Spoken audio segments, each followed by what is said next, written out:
pengertian sistem imun, atau yang biasa kita sebut sistem kekebalan pada tubuh. Merupakan kemampuan tubuh untuk melawan infeksi, meniadakan kerja toksin, dan faktor virulen lainnya, yang dimana bersifat antigenik dan imunogenik. Antigen sendiri adalah suatu bahan atau senyawa yang dapat merangsang pembentukan antibodi. Antigen ini dapat berupa protein, lemak, polisakarida, asam nukleat, lipopolisakarida, lipoprotein, dan lain-lain. Sementara itu, antigenik adalah suatu senyawa yang mampu merangsang pembentukan antibodi spesifik terhadap senyawa tersebut. Berbicara daya tahan tubuh, kita sering sekali mendengar imunigen. Apa sih arti dari imunigen itu? Imunigen ini adalah senyawa yang dapat merangsang pembentukan kekebalan atau imunitas. Dan imunogenik adalah sifat senyawa yang dapat merangsang pembentukan antibodi spesifik yang bersifat protektif dan peningkatan kekebalan seluler. Jika sistem kekebalan melemah, kemampuan untuk melindungi tubuh itu juga pasti berkurang, sehingga patogen termasuk virus dapat tumbuh dan berkembang dalam tubuh.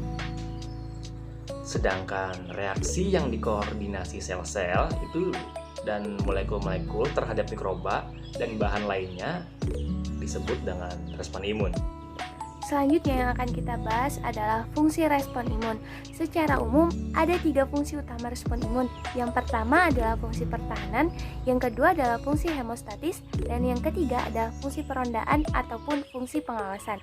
Sistem yang pertama yaitu pertahanan, di mana antigen dari keluar tubuh seperti invasi mikroorganisme dan juga parasit masuk ke dalam tubuh, sehingga sistem kekebalan tubuh akan memperbanyak jumlah sel darah putihnya atau sponsel leukosit dan juga akan membentuk antibodi. Maka, jika ada kemungkinan dari hasil 2 perlawanan yang berbeda di dalam tubuh akan terhindar dari akibat buruknya. Fungsi yang kedua yaitu fungsi hemostatis, di mana imunitas kita akan berusaha mempertahankan fungsi degenerasinya atau katabolisme dari tubuh. Dengan kata lain, fungsi ini berperan penting bagi tubuh kita untuk dapat mengeluarkan sel yang telah rusak ataupun yang telah mati. Fungsi respon imun yang ketiga adalah perondaan atau pengawasan. Di sini, imunitas bertugas untuk mengontrol dan mengenali tipe-tipe sel yang abnormal yang timbul secara konstan atau melalui proses mutasi, di mana perubahan sel tersebut dapat terjadi secara spontan atau dapat juga diinduksi oleh hal-hal tertentu. Ada 3 hal. Yang pertama oleh zat-zat kimia yang tertentu, yang kedua oleh radiasi, dan yang ketiga oleh infeksi virus. Kalian sadar tidak kalau misalnya imunitas tubuh itu bisa menurun saat pandemi seperti ini? Penyebabnya apa aja sih? Yang pertama, kurang tidur. Istirahat adalah waktu yang sangat penting bagi tubuh kita. Kebiasaan tidur yang salah bahkan sampai kurang akan membuat daya tahan tubuh kita itu bisa menurun. Kurang tidur juga bisa mengakibatkan mudah stres sehingga imunitas menjadi rendah. Pastikan untuk memiliki waktu tidur yang cukup agar kekebalan tubuh kita menjadi lebih kuat. Yang kedua adalah pola makan. Makanan sangat berpengaruh pada imunitas tubuh kita.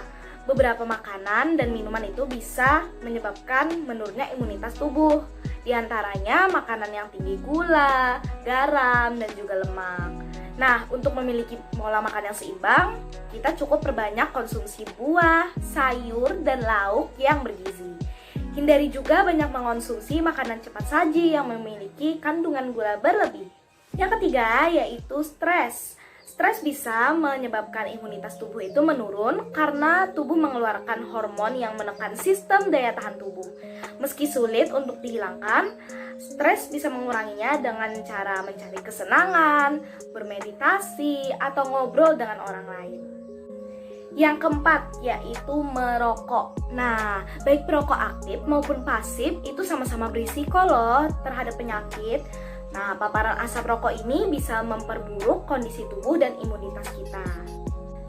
Dan yang terakhir yaitu jarang olahraga. Nah, jarang olahraga ini bisa juga menjadi penyebab imunitas tubuh kita menurun. Olahraga teratur terbukti bisa meningkatkan daya tahan tubuh dalam melawan virus.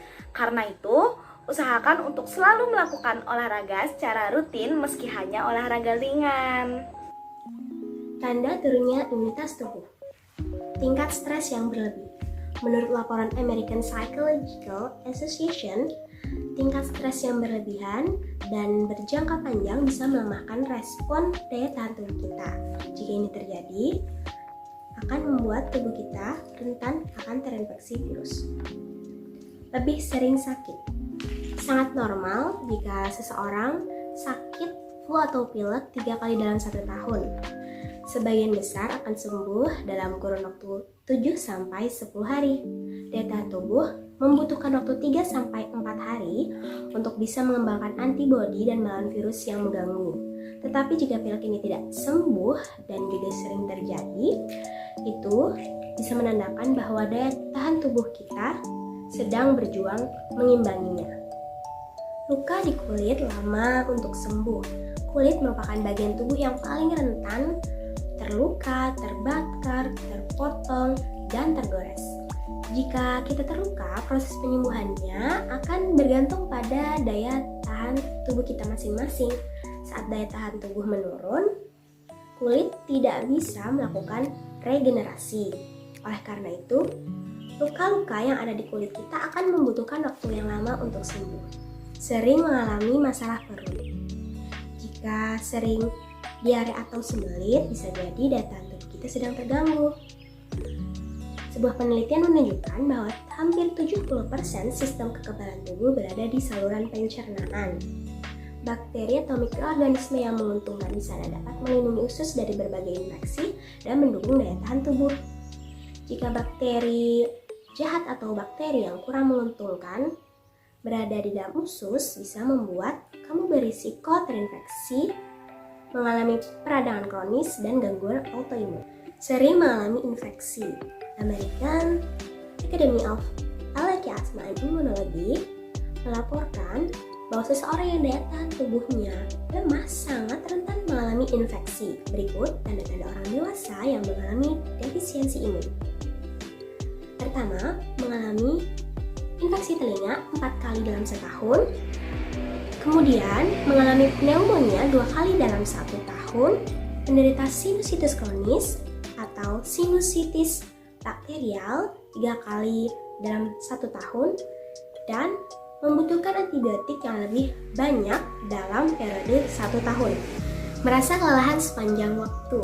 Jika kita merasa lelah sepanjang hari meskipun sudah tidur dengan cukup, bisa jadi itu merupakan tanda bahwa imunitas tubuh kita sedang lemah.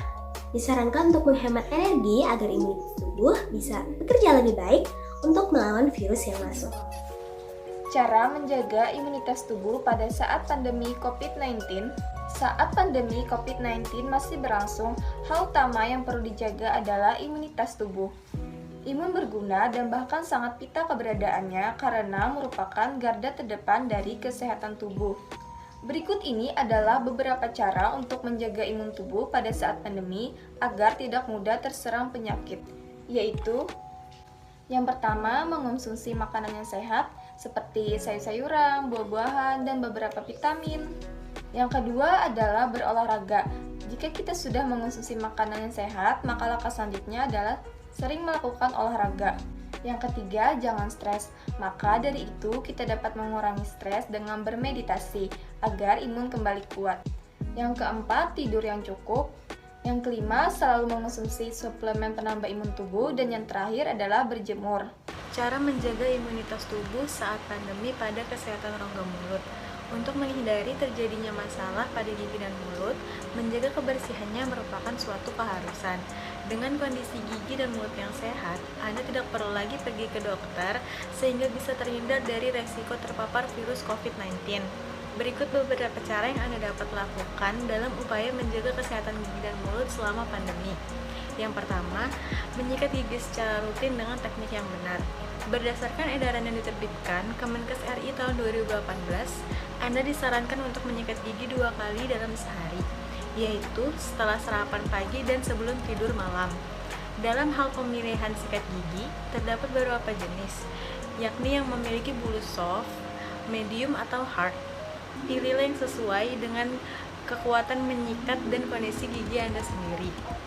Namun, Anda disarankan untuk menghindari bulu sikat yang hard atau keras karena dapat berdampak pada kerusakan gusi, akar, dan lapisan pelindung gigi atau enamel, terutama jika menyikat terlalu kencang. Yang kedua, memilih pasta gigi yang mengandung fluoride. Tidak ada merek tertentu secara spesifik dianjurkan, namun pastikan untuk membaca setiap kandungan yang terdapat di dalamnya dan disarankan harus mengandung fluorida.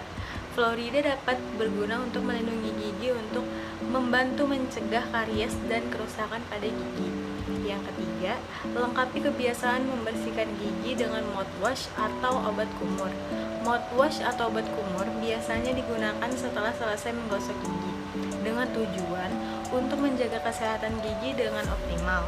Hal ini dikarenakan dari fungsi obat kumur adalah untuk membersihkan area dalam yang tak terjangkau oleh sikat gigi.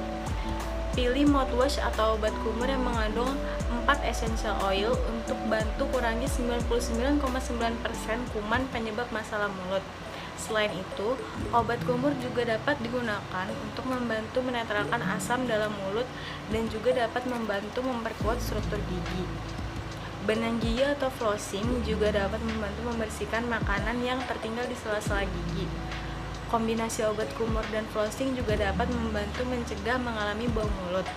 Yang keempat, mengurangi dan menghindari asupan gula dan asam. Makanan minuman yang tinggi akan gula dan asam seperti permen, minuman berkarbonasi, dan soda dapat dengan mudah membuat zat asam dalam mulut meningkat. Oleh karena itu, kurangi mengonsumsi makanan jenis tersebut. Tetap jaga kebersihan dan kesehatan agar tidak berkunjung ke klinik atau rumah sakit yang biasanya dipadati oleh banyak orang.